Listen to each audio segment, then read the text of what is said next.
কথায় আছে না, ভালোবাসা দিলে ভালোবাসা পাওয়া যায়। অল্প একটু ভালোবাসা বিনোদন করেছিলাম পাশের বাসার ভাবিকে, তিনি আমাকে এক বস্তা ভালোবাসা দিয়ে গিয়েছে। এরপর আমার খালারা এসেছে ঢাকাতে, তাদের সাথে দেখা করতে গেলাম মেজবাপুর বাসায়। আসসালামু আলাইকুম, কেমন আছেন সবাই? আশা করছি সবাই ভালো আছেন, আমরাও আলহামদুলিল্লাহ অনেক বেশি ভালো আছি। সকালবেলা নাস্তা বানাতে চলে এসেছি। আজকে ফ্রোজেন পরোটা ভাজবো ঘি দিয়ে। বেশ ভালোই লাগতেছে ঘি দিয়ে পরোটা ভাজতে, আর ঘিয়ের স্মেলটা আমার কাছে অনেক বেশি ভালো লাগে। যেহেতু মুরগির মাংস ছিল একটু বাসায়, তাই ভাবলাম যে একটু পরোটা দিয়ে খাওয়া যাক। আর তানভীর সাহেব অনেক বেশি পছন্দ করে, তো ঘিটা নিয়ে এসেছিলাম সেমাই রান্না করার জন্যে। তো এখন পরোটা ভাজলাম এবং খুব সুন্দর করে আয়োজন করে নাস্তা করলাম। এই যে নাস্তা সব প্রিপারেশন রেডি হয়ে গিয়েছে। নীলপদ্মকে বানিয়ে দিয়েছিলাম প্যানকেক, আর আমরা খাচ্ছিলাম পরোটা এবং মুরগির মাংসের ঝোল। এরপর ভাবির ভালোবাসা চলে এসেছে পাঁচতলা থেকে। আমাদের বাসা ছয়তলা, ভাবির বাসা পাঁচতলা। এবারে গ্রাম থেকে আসার পর আমি কচুরলতি এক বস্তা নিয়ে এসেছিলাম, তো আমি ভাবিকে ওর জন্য পাঠাইছিলাম। তো এবারে ভাবি আবার বাড়িতে গিয়েছে, সেখান থেকে ভাবি আবার অনেক কিছু নিয়ে এসেছে, তাই আমাদের জন্য পাঠাইছে।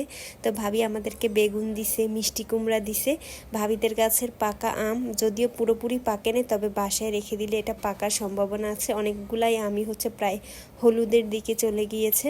এরপর জামরুল পাঠাইছে ভাবিদের গাছের। তো এটা দেখে তো আমি অনেক বেশি হ্যাপি, এবং সে সাথে সারপ্রাইজ হয়ে গিয়েছিলাম। আমি এবারে বাড়ি থেকে তেমন কিছু আনিনি, যেহেতু আমাদের বাড়িতে যাইনি, আমার শ্বশুর বাড়িতে গিয়েছিলাম, তাই শুধুমাত্র কচুরলতি নিয়ে এসেছিলাম আর একটু শাক নিয়ে এসেছিলাম। তো ভাবির জন্য শুধু কচুরলতিই পাঠাইছিলাম, আর ভাবি আমার জন্য কত কিছু পাঠাইছে। শুধু সবজি ফল পাঠিয়ে ভাবি হয় নাই, ভাবি আবার মাছও পাঠাইছে। ভাবির বোনেদের প্রজেক্ট আছে, সেখান থেকে প্রত্যেকবারে ভাবি মাছ নিয়ে আসে। তো আমাদের জন্য বড় বড় দুইটা তেলাপিয়া মাছ পাঠাইছে, একটা পাঙ্গাস মাছ দিছে, আর কই মাছ দিয়েছে। তো এটা দেখে আমার কাছে বেশ ভালো লেগেছে এবং আমি অনেক বেশি খুশি হয়েছি। এরপর মাছগুলাকে সেট আপ করে দেন আমি রান্নাবান্নার কাজে চলে এসেছি। আজকে একটু তাড়াতাড়ি রান্নাবান্না করার প্রিপারেশন আছে, কারণ আমার খালারা এসেছিল গতকালকে ঢাকাতে। তো ওরা থাকবে না, ওরা আজকে আবার চলে যাবে ডাক্তার দেখাতে, কি ওইভাবে নোয়াখালীতে চলে যাবে, তাই ওদের সাথে দেখা করতে যাব। তো আমি আজকে রান্না করব মুরগির মাংস, সেই সাথে বেগুন ভাজা। তাই আমি একটু তাড়াতাড়ি করে রান্নাটা বসাই দিছি, যাতে 3টার দিকে আমি ওদের এখানে চলে যেতে পারি, মানে মেজবাপুর বাসায়। আর খালারা প্রায় 4টার দিকে হসপিটালে চলে যাবে, হসপিটাল থেকে নোয়াখালীতে। আমি এখানে সুন্দর করে মশলাকে ভালোভাবে কষাই। এখন আমি মুরগিটা দিয়ে দিয়েছিলাম। মুরগিটা একটু ছোট সাইজের ছিল, তাই এটাকে আমি আর ভাজি নাই, ভালো করে কষিয়ে কষিয়ে রান্না করছি, এবং এটা অনেক বেশি ইয়াম্মি হয়েছে। আর সেদিন আবার আমি নতুন স্টাইলের একটা বেগুন ভাজিও করছি, যদিও এটার রেসিপি দেওয়া হয়নি, তবে বেগুন ভাজিটা অনেক বেশি মজা হয়েছে।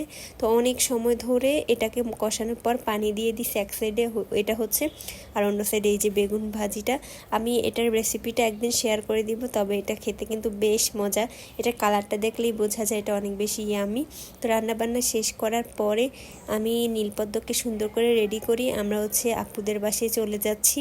আর এখন প্রায় দুপুরবেলা, দুপুর 3টার মতো বাজে। এই সচরাচর এত দুপুর আমরা যাই না। আন্টি আবার বলেছে আন্টির জন্য চুন পাঠাতে, তাই আমি নীলপদ্মকে নিয়ে পানের দোকানে চলে এসেছি। সেখান থেকে আন্টির জন্য চুন নিয়েছি। এখন রাস্তাঘাট মোটামুটি প্রায় ফাঁকা। আমরা এখন যাচ্ছি আপুর বাসাতে, যেহেতু এখন ভর দুপুরবেলা, তাই একটু তাড়াতাড়ি করেই যাচ্ছি। আর রান্নাবান্না শেষ। তো নীলপদ্ম অনেক বেশি এক্সাইটেড, তার মধ্যে ওর চোখে একটু ঘুম ঘুম একটা ভাব, কারণ এখন ওর ঘুমানোর সময় ছিল। তো ওকে নিয়ে এখন আমি এসেছি। তো ওকে সুন্দর করে রেডি করাইছি এবং ঈদের সেকেন্ড ড্রেস পরাই নিয়ে এসেছি। আর মেয়েটা মাশাআল্লাহ অনেক হ্যাপি। আসার পর দেখি আপু ডাইনিং টেবিলে খাবার দিয়ে দিয়েছে। সেদিন আপু কলিজা ভুনা করেছে, মাছটা ভুনা না, এটা একটা ভর্তা টাইপের। লাউ চিংড়ি রান্না করছে, বেগুন ভাজি করছে, সেই সাথে টমেটোর একটা চাটনি করেছে। তো দুপুরবেলা সবাই মিলে একসাথে খাবার খেলাম। আর এই যে মাশাআল্লাহ, ও ফারিস, ও আমার আর কাজিনের ছেলে। নীলপদ্ম ফারিসকে দেখে অনেক বেশি অবাক, কারণ ওর থেকেও ছোট কেউ আছে, এবং দুইজনের সাথে মাশাআল্লাহ অনেক সুন্দর করে খেলা করতেছে। তো নীলপদ্ম যেই কৌটাটা ধরে সেটা আবার ফারিস টান দেয়, ফারিস যেটা ধরে সেটা আবার নীলপদ্ম টান দেয়। তারপরে খাওয়া দাওয়া শেষ করার পর এখন আমার খালারা চলে যাচ্ছে। একটু মন খারাপ হচ্ছে যে আসলে যদি 2-3 দিন থাকতো তাহলে অনেক বেশি মজা হতো। এরপর ফাহমিদা আবার নীলপদ্মকে সালাম দেওয়াচ্ছে এবং সালামি দিচ্ছে, যদিও এখানে 20 টাকা দেখাইছে, ও 20 টাকা না 50 টাকা দিছে। ফাবিহা 100 টাকা দিছে, আর ফারদিন হচ্ছে 10 টাকা দিছে, আর ওর খালু হচ্ছে 500 টাকা দিছে। নীলপদ্মের হচ্ছে এটা ঈদ সালামি, এবং ফারদিন পুরো ব্যাংক নিয়ে চলে এসেছে, ব্যাংকের মধ্যে হচ্ছে নীলপদ্মের টাকা রেখে দিচ্ছে। তো ফামিদ, ফাবিয়া, ফারদিন ওরা আবার একটু বাহিরে গেছে ওদের স্কুল শুজ নেওয়ার জন্য।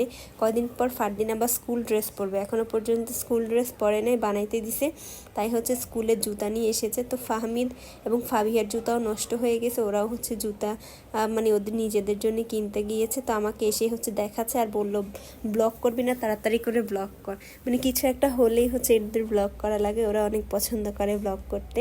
তো আমি আবার ফারদিনের জুতাটা বের করে দেখতেছিলাম, অনেক কিউট লাগে, অনেক ছোট। এখন 3টাকে বললাম র্যাম পার্ক দাও, আমি হচ্ছে ভিডিও করবো। তো ওরা হেঁটে হচ্ছে আমাকে দেখাচ্ছে, এবং ফাবিহার জুতাটাও অনেক বেশি সুন্দর হয়েছে। ওরা বাহির থেকে আসার সময় আমাদের জন্য আবার খাবার নিয়ে এসেছে, চাপ এবং নান রুটি। তো এটা খেয়ে আমি বাসায় চলে এসেছি। তো আজকের মতো ভিডিওটাও আমার এখানেই শেষ করছি। আশা করছি ভিডিওটা আপনাদের সবার কাছে ভালো লেগেছে। সবাই ভালো থাকবেন, সুস্থ থাকবেন, আর আমাদের জন্য দোয়া করবেন। আল্লাহ হাফেজ।